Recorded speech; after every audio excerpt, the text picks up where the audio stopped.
Lamdam asigi miyamna sintha lepiduna January 18 chatkedoriba Manipur kanbagi khongjat saruk yabiyu haina kokomina phongdorakli tha asigi 18 chatkedoriba Manipur kanba khongjat lamdam asigi miyamna sintha leptuna saruk yabiyu haina kokomina paujelakli ngasi lamphel da leiba coordinating committee on Manipur integrity kokomi gi office ta pangthok pa paugi mifam amada lup asigi convener YK dhirena phongdok khibada Pangthok kadoriba miyam gi khongchat asigi damakta sem saba khudimak loire haiki mahakna pangmi sing da hai Manipur kanba khongchat asi tha asigi kuntra ma thoida kwakathel da leiba didim ground da miyam pullaba matung ayuki pung tara taba matam dagi chatpa hogani didim ground dagi didim lambi da laktuna kisampat gi wahingbam lekai rom da chatuna nagamapal taduna thangwibal rom da chataga thau ground da panthungbam oiduna miyam gi mifam amasu pangthokani haiki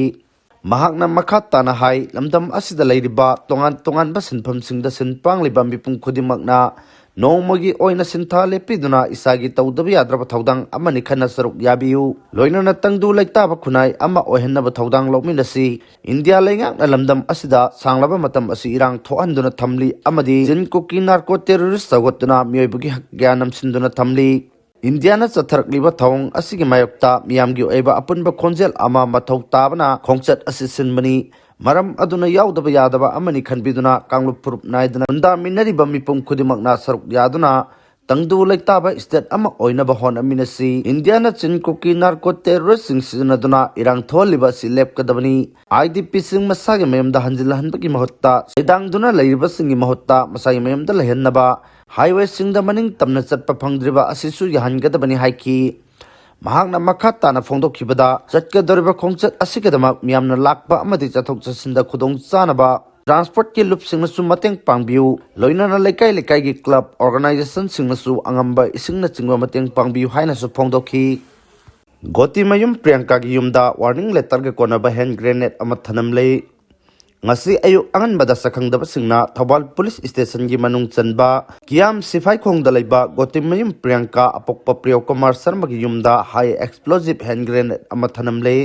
presna phangba pawgi matung inadi bom adu ngasi ayuk pung mari rom tarakba aduaida yumgi mangol kafamda thamlam khibani bom thamlambagi paw adu hek phangbaga Thobal police station gi STPO oinam Ajit amasung OC sapam ibom chana lit toba Thobal police station gi tim ama laktuna yengsun khi Priyanka sibagi cherak piragani KCP PWG next plus haina thaba cherol amasu bom aduna nallaga thamlam khi tungda bom adu ngasi ayuk pung tere kamine nifu mangarom tabada Manipur police ki bomb detection and disposal squad ki expert team amba laktuna aso engam yaudana lokthoklaba matung defuse tawkhre hairi sakhang daba singna bom thamlamba GOTIMAYUM PRIYANKA lisingani kungatret ki Miss Manipur da first runners up takhiba misakni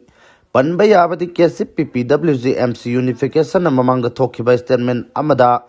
GOTIMAYUM PRIYANKA amasung mahaki ing manunggi miyoising social media da immoral oiba video ama circulate torkhibaga mari leinana lup asina surrender tawnaba khangin khrabasu surrender tawdabana ahak pacherak pigni haina laukthokhrabani Thaudok aduda chenaba touristi masagi maral yajana luptar surrender torkpadagi lupna ngakpiduna ing manungda sinakhre haina phongdokhrabani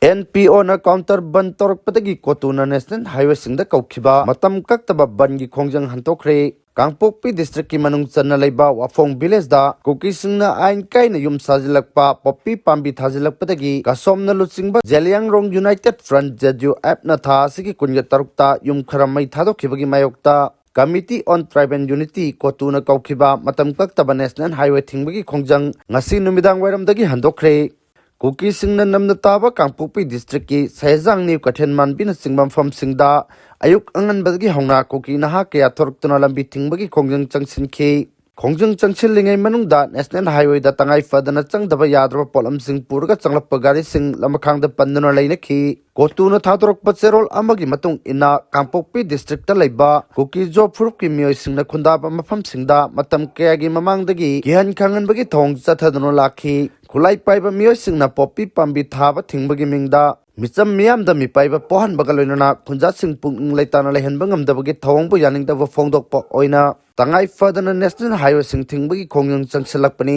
adubu mari leinaba authority na matik chaba thorang lokhatkani haiba thajaba pirakpadagi total shutdown gi khongjang handokdaba firep lokhibani hairi Amarom Foothills Naga Coordination Committee FFCC na thadorokpa cherol amagi matung inadi wapong khunda khunja singi yum amata mai thakiba laite poppy pambi thabada sina balok sang ahum mai thadokibani Cookie Organization of Human Rights Trust Kohar Tadar Hills Ship Association amadi kotuna ke songlung hairiba khungang adu khungang natte khungang amata mai thakiba su laite miyam bullana lamjing naba impham yaudaba maran pisalapagi thong janingde Manipur Hills Affairs Village Authority Act lising amaga sampan yakai taruki matung ina khungang amada yamdrabada yum kul leigadabani ke songlung hairiba mafam asida micham miyam khundaduna leiba thengnade masigi sumathakta Manipur Gazetta ke songlung koba khungang amata leite Nagagi lamda poppy pambi thaba sinaba loktang sankhara semgalaga khungang ni haina claim toba yaningde haiki Maraksida United Naga Council amadi Cookie NP Manipur Kimna apunba cherol ama thador khraba matungda Committee on Tribal Unity kotuna makhatana lambi thingbagi khongjang changchilakpadagi Naga sing chathok chasin tawbada chawna khudong chadaba mayoknare